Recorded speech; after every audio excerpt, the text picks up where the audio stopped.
Cuando se trata de los lineamientos de marca en tu sitio web, si eres un diseñador gráfico, eres un desarrollador o eres un marketero que está buscando tener un sitio web mucho mejor, pues tienes que empezar por definir también en el proceso de diseño los lineamientos de marca que habrá dentro de tu sitio web si deseas tener esa apariencia premium, esa apariencia que es el cliente feliz en el sitio web y una experiencia de usuario que al final te ayude a hacer el objetivo de ese sitio, ¿verdad? Que puede ser convertir ventas, llenar formularios, inscripciones, que te compren un producto.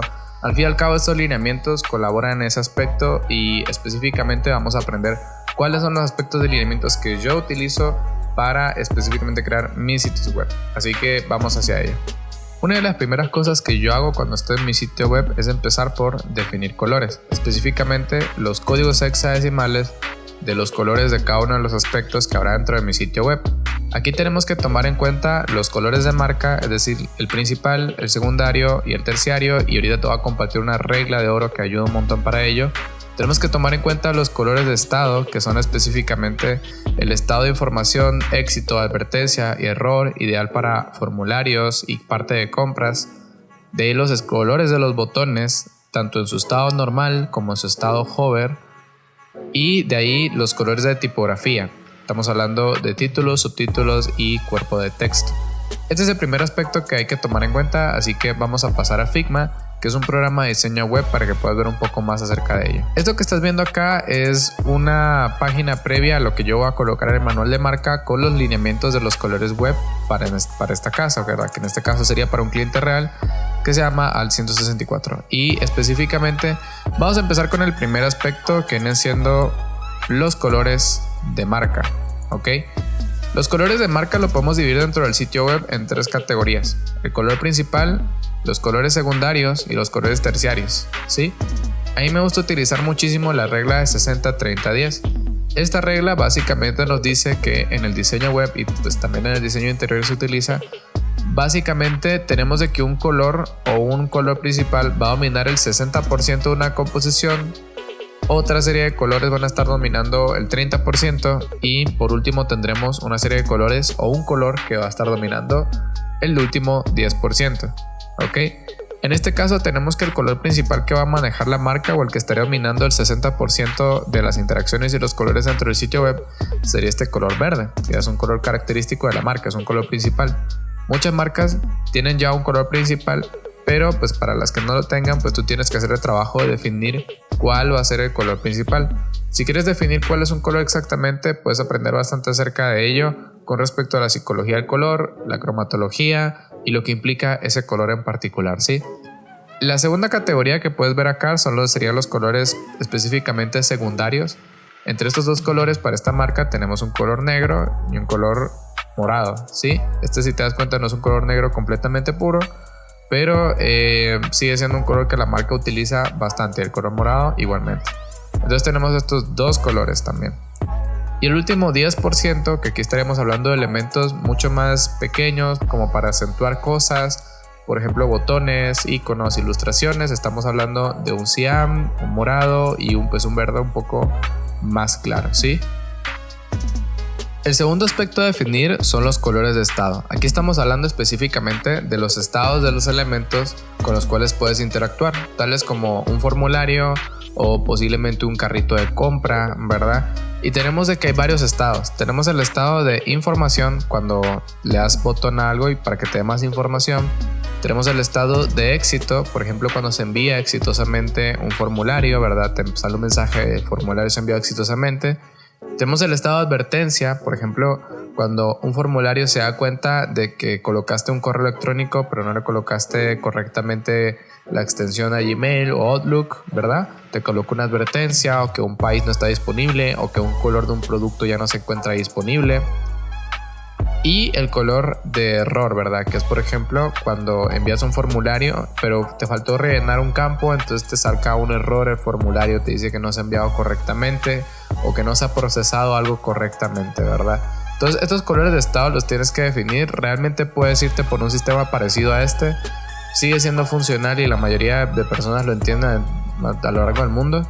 Yo aquí utilicé parte del color que estaría manejando la marca, ¿verdad? Estamos hablando de ese verde para el estado de éxito, un color azul relacionado con este verde, y pues simplemente moviendo el tono del color pues pude dar con un naranja y un rojo que fuesen compatibles, ¿verdad? Nada exagerado, sin era una sobresaturación de ese color, ¿verdad? Ni un brillo excesivo, sino que pues es algo que sigue funcionando. Para hacerlo te vas simplemente a tu editor de color, por ejemplo aquí yo muevo aquí y pues moviendo el tono pues puedes terminar modificando el color a tu conveniencia, ¿ok? Yo lo puedo colocar en rojo y termina haciendo esto. Entonces ahí no modifica ni la opacidad, ni modifica el brillo, ni otros caracteres de colores u otros aspectos de la cromatología del color que te puedan terminar afectando ese resultado final, ¿sí? El tercer tipo de color que tú tienes que definir dentro de tu sitio web son los colores de los botones, ¿sí? Específicamente el color del estado normal de un botón y el estado de hover. Y ahorita mismo vamos a ver exactamente a qué se refiere eso con un ejemplo real. Ahorita mismo estamos dentro del sitio web de nuestra marca y si te das cuenta pues esta viene siendo la página principal y aquí hay un botón, el que dice hablemos. Si tú colocas el mouse encima de ese botón te darás cuenta que cambia de color. Esta es una manera en la cual nosotros hacemos los botones para decirle a los usuarios que se puede interactuar con él, ¿verdad? Que es un botón con el cual puede interactuar y que esa acción nos beneficia o le beneficia al usuario, ¿verdad? Es algo que está funcionando allí. El estado en que el botón se pone o el color en el que el botón se pone cuando nadie lo está tocando es el estado normal. Cuando se coloca el mouse encima, a ese estado se le llama hover. Aquí puedes ver que hay más botones, ¿verdad? Botones tal vez de la categoría secundaria o primaria, dependiendo de lo que uno decida, que tienen una estructura diferente. Sin embargo, siguen teniendo un estado normal y un estado hover cuando se le coloca el cursor pues encima, ¿sí? Ahora pasemos con el siguiente, que son los links. Específicamente cuando se trata de tu sitio web te darás cuenta que no solamente se trata de botones, sino que también hay links, ¿ok? Entonces es ideal definir específicamente el link o el color que va a tener los links de tu sitio web. ¿A qué me refiero con eso? Bueno, por ejemplo, a veces en nuestro sitio web hay párrafos de textos que eventualmente nos dan la opción de pues buscar o llevarnos a otra página y nosotros queremos que sea algo más discreto porque no es una acción obligatoria y no necesitamos que el usuario realmente le dé clic porque ya esa página, por ejemplo, puede ser una página que ya está cumpliendo con el objetivo de llegar a formulario, entonces no quieres distraer mucho al usuario con más botones, ¿ok? Por ejemplo, digamos de que tú deseas unos términos y condiciones y deseas que el usuario los vea, ¿verdad? O deseas que lo vea si siente dudas, pues puedes hacer esta cosa que se conoce como los links. Esto se nota bastante, por ejemplo, en los artículos que uno coloca dentro del sitio web. En el link hay tres tipos de estado, ¿sí? Tenemos el estado normal, que es link, que es el término que se utiliza como en el código, ¿sí? Pues el atributo de código, mejor dicho, que es el estado de link. Y tenemos el estado de visited, que significa que si yo le di clic y me regreso a la página, pues el botón, o mejor dicho el botón que diga este link, va a estar cambiando a este color negro, ¿verdad? Porque ya lo visité, ¿ok? Entonces es la manera que tienen los sitios web para decirte que ya visitaste algo.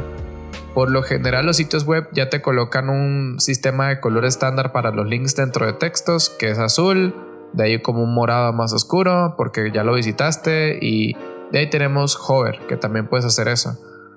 Hover es una opción, pues es un lineamiento que ya lo vimos hace poco específicamente, que es cuando se coloca lo que viene siendo el cursor encima del botón, ¿verdad? Cambia de color ese texto. Sin embargo, pues es una opción que por lo general suele ser realmente un atributo algo opcional, no la mayoría de personas lo coloca, pero se sigue siendo apreciado cuando pues la persona pone el mouse encima de un botón, o mejor dicho de un link, y pues cambia de color, diciéndole de esa manera que pues le puede dar clic y que sí le va a llevar a algún lugar, ¿ok? El tercer aspecto que tienes que tomar en cuenta son los colores de la tipografía. Los colores de la tipografía a mí me gusta dividirlos en tres categorías, ¿verdad? Obviamente pues los colores de la tipografía pueden llegar a variar si por ejemplo hicimos una sección de un sitio web que tiene pues un color verde de fondo y pues obviamente no le vamos a colocar texto color negro. ¿Por qué? Porque pues no se va a leer. Entonces ahí sí puede haber excepciones. Sin embargo, a mí me gusta dividirlo en tres sistemas. un sistema para títulos, todo lo que viene siendo la rama de los H1, uno para subtítulos, que tal vez viene siendo los H1, pero como los que están hasta abajo, ¿verdad? Que viene siendo H6, H5, H4 tal vez, y cuerpo de texto. Tienes que tomar en cuenta que el color de tu tipografía, pues yo por lo general no me gusta trabajar con un color negro puro, porque tiende a dañar un poco la vista y tiende a cansar un poco la vista cuando es demasiado puro, así que me voy con una versión un poco más tenue. En este caso a mí me gusta hacer una jerarquía o generar jerarquía a través de estos colores, ¿verdad?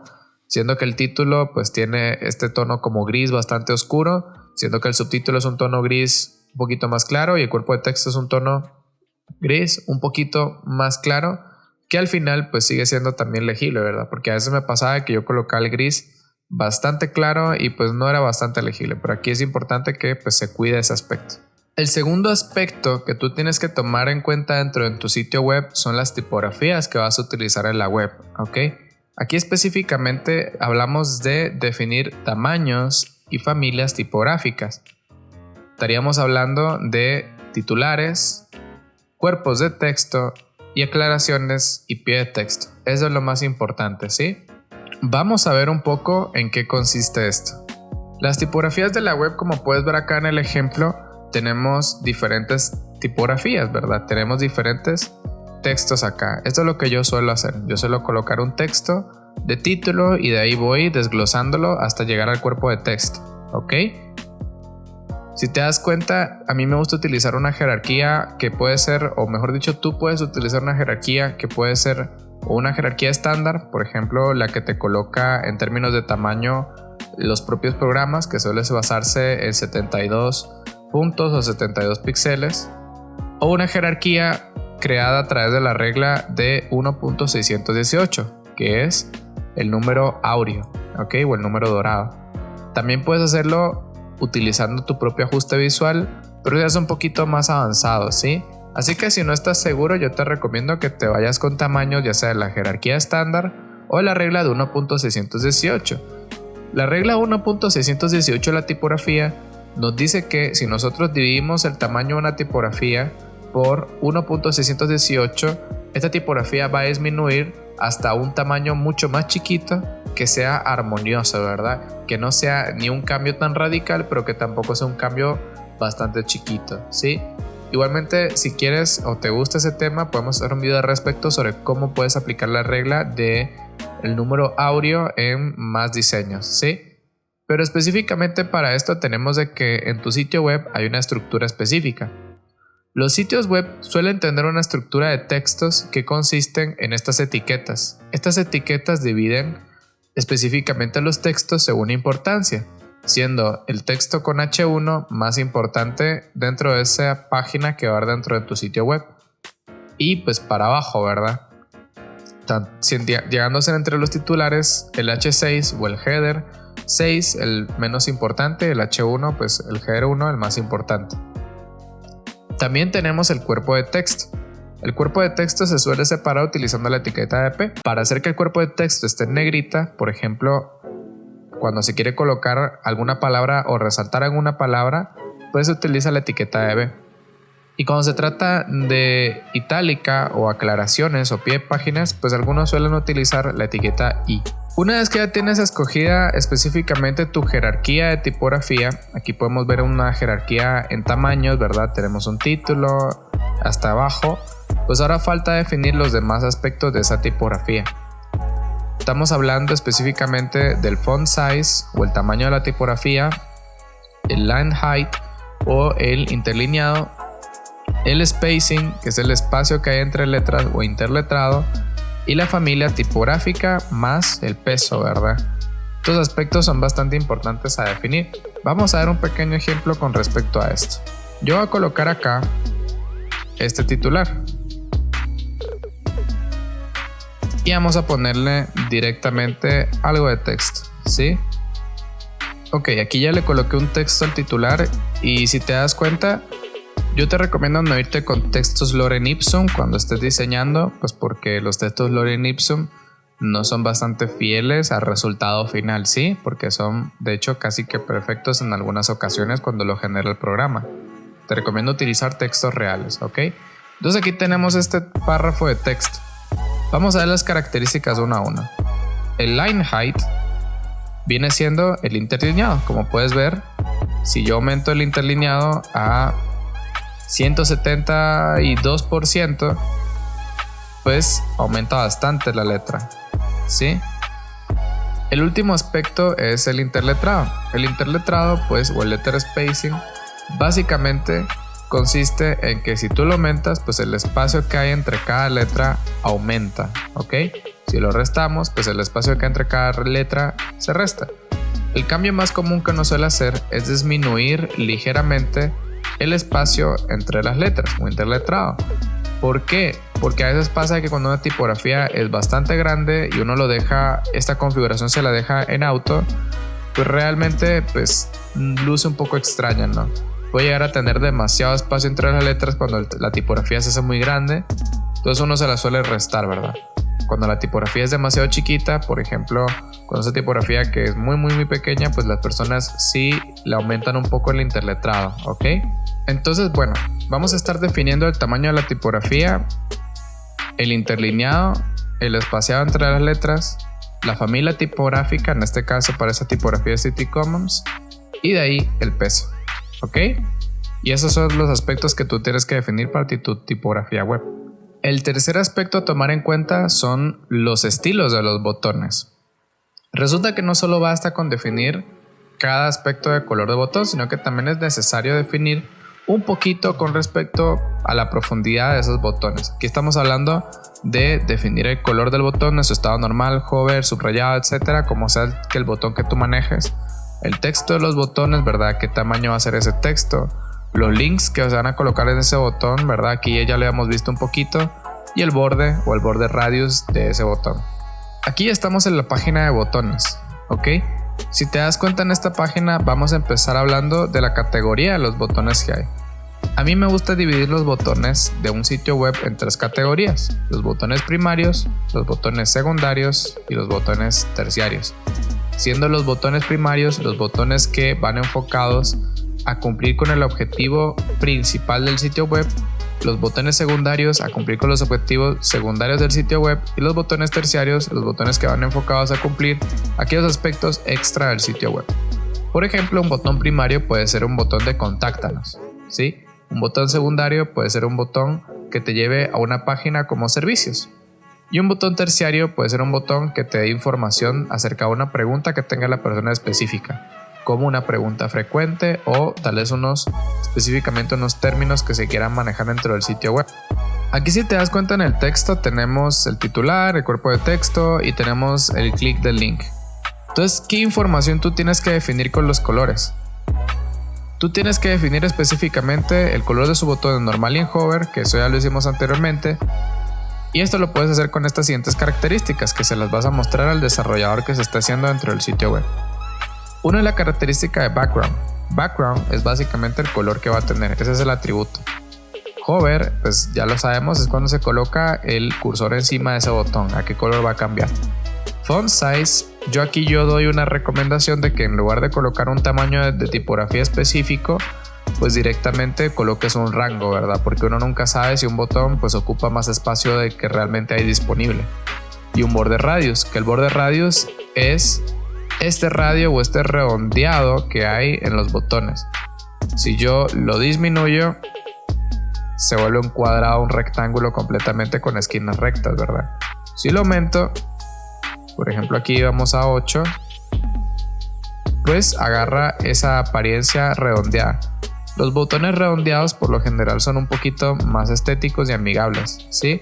Pero redondeado no puede ser un redondeado exagerado, tiene que ser algo un poco más ligero. Entonces nosotros vamos a colocar específicamente esos aspectos de los botones. El último aspecto a tomar en cuenta dentro de tu sitio web, ¿verdad? Esto ya es algo bastante extra que se puede hacer, es definir un poquito las tipografías, pero de manera responsive, ¿ok? Aquí lo más funcional es hacer una tabla. En esta tabla tú simplemente colocas la jerarquía de la tipografía, colocas qué familia tipográfica será, el peso, el tamaño de la tipografía y pues line height y spacing, ¿sí? Ahí estamos bien. Sin embargo, tienes que también colocar eso mismo pues para tablet y para mobile, ¿ok? O para teléfono. ¿Por qué? Porque si yo coloco, por ejemplo, para teléfono un título H1 de 72 píxeles, el sitio se va a ver bastante extraño porque va a tener un texto que es demasiado enorme. Entonces por ello es importante que pues cuadremos eso. Es decir, que la fila que probablemente más estés cambiando sea el font size, ¿verdad?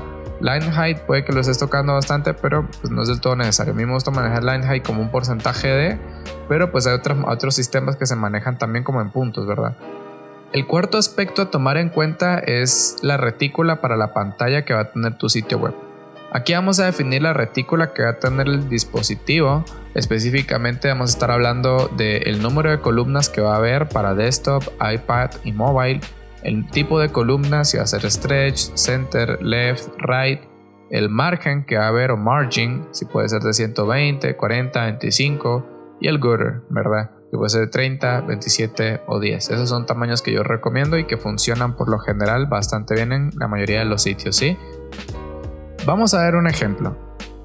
Esto que tú estás viendo acá son los tamaños o las mesas, en este caso, que estaría trabajando el programa de Figma.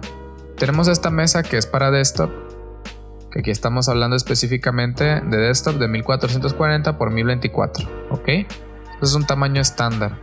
Te recomiendo irnos con ese tamaño. Tú te darás cuenta rápidamente que cuando se esté trabajando en la web, muchos sistemas de diseño web utilizan un sistema de columnas.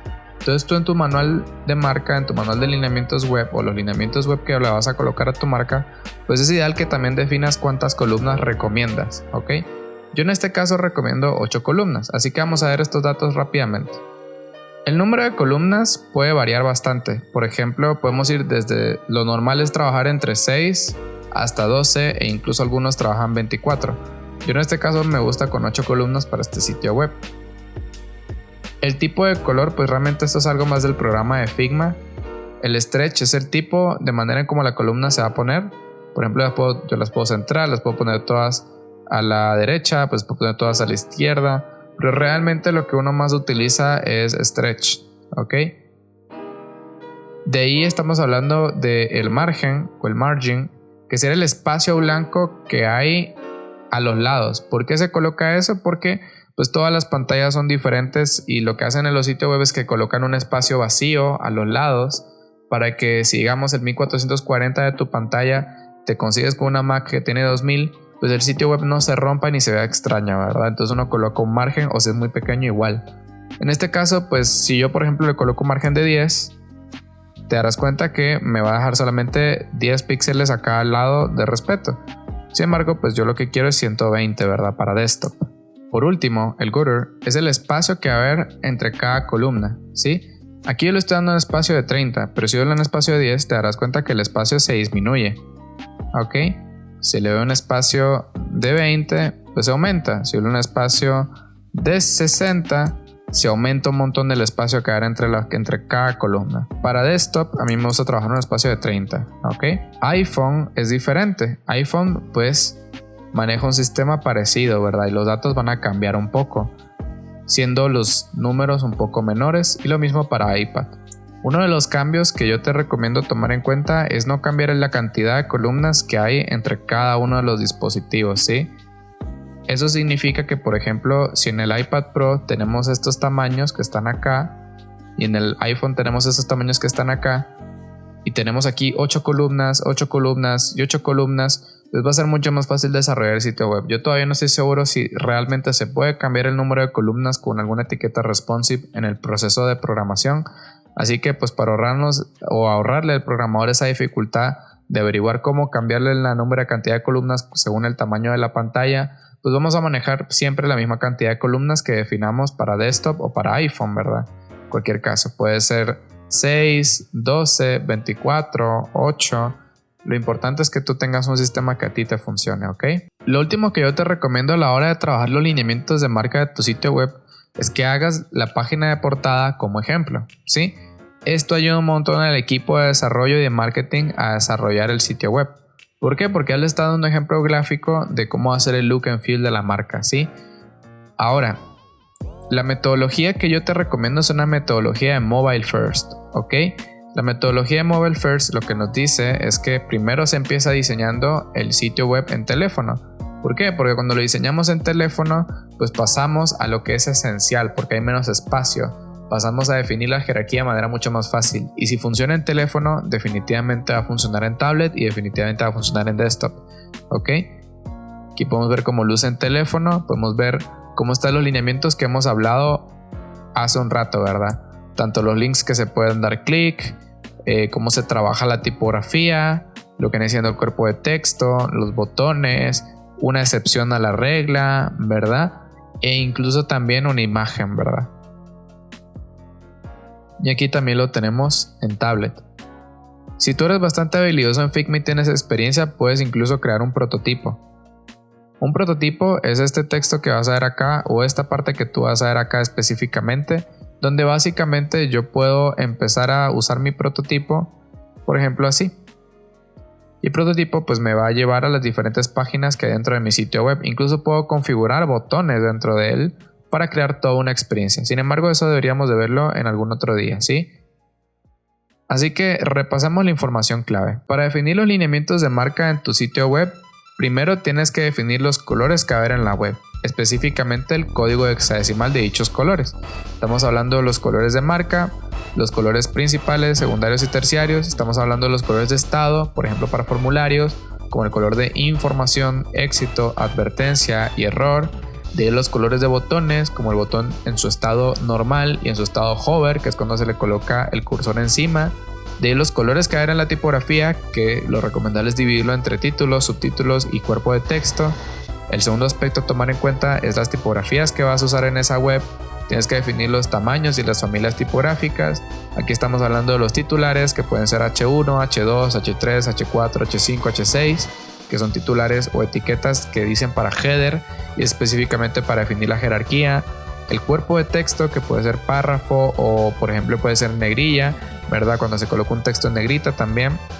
De ahí las aclaraciones y pie de textos, que se suele trabajar específicamente con la etiqueta de i, y eso es lo que tú también tienes que definir. De ahí lo que tienes que definir como tercer aspecto son el estilo de los botones. Estamos hablando de los colores que van a tener los botones en su estado normal, hover, y si va a haber un estado subrayado. También el texto que hay en los botones, específicamente el tamaño de los textos, ¿verdad? ¿De qué tamaño va a ser el font size? De ahí los links, ¿verdad? ¿Cómo van a ser los links cuando estén en su estado normal, hover, y cuando ya sea activo, ¿verdad? Cuando ya se haya entrado ese link.